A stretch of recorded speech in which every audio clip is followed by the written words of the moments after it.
All of his co-workers were gone. What could it mean? Stanley decided to go to the meeting room. Perhaps he had simply missed a memo. No matter how hard Stanley looked, he couldn't find a trace of his co-workers.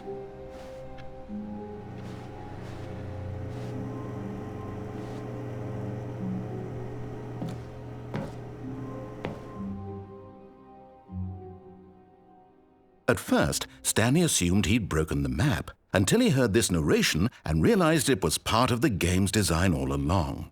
He then praised the game for its insightful and witty commentary into the nature of video game structure and its examination of structural narrative tropes.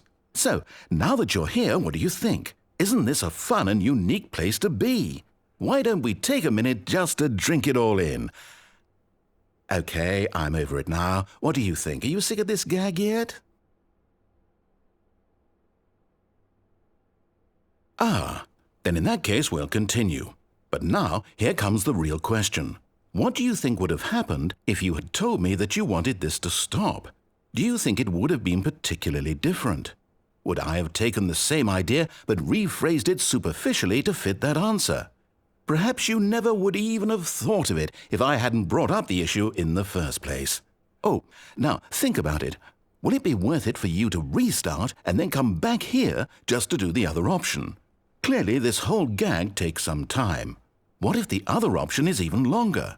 How long will you spend in total just to have heard all the narration? Oh, and this is rich. Perhaps you've just played the other option, and now you've come to see what happens in this one.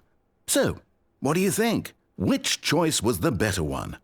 Imagine if you had selected Continue on your first playthrough, how tantalizing it would be not knowing what happens when you pick the other option. Indeed, you are one of the lucky ones. Though if the other option is really miserable to listen to, then perhaps you're not.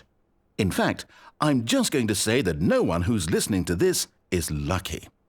Well now, I've built up the other option so much that I'm going to stop talking and leave you to your decision whether to come back here, continue with the game, or just sit in this spot forever and ever. Cheers.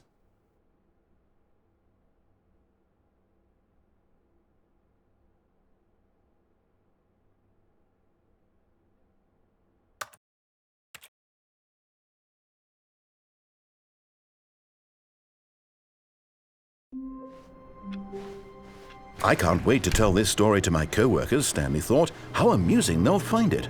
Oh, won't we all just laugh and laugh at the time I thought everyone had gone missing? No matter how hard Stanley looked, he couldn't find a trace of his co-workers.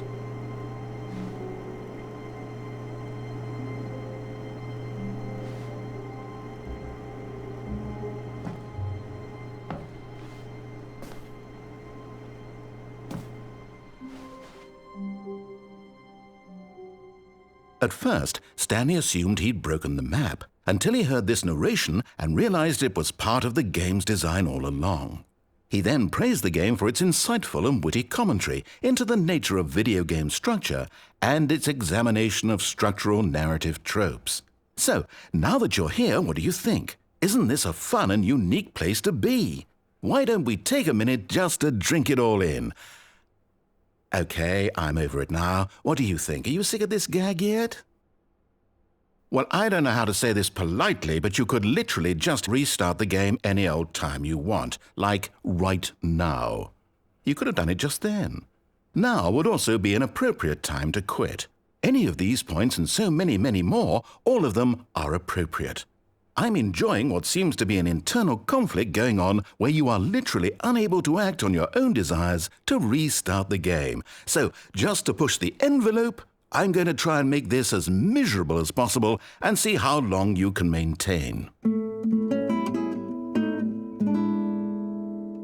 There once was a man named Stanley, who people considered so manly. But the truth must be told, he was not very old and was quite particularly gangly. What Stanley liked most was buttons. He pushed them like some kind of glutton. He did it all day in a meaningful way, but his brain had long ceased to function. Which is why he is in this parable and lives an existence quite terrible. And if you are not strong and keep playing along, you too will become quite unbearable. Yes. You too will become quite unbearable.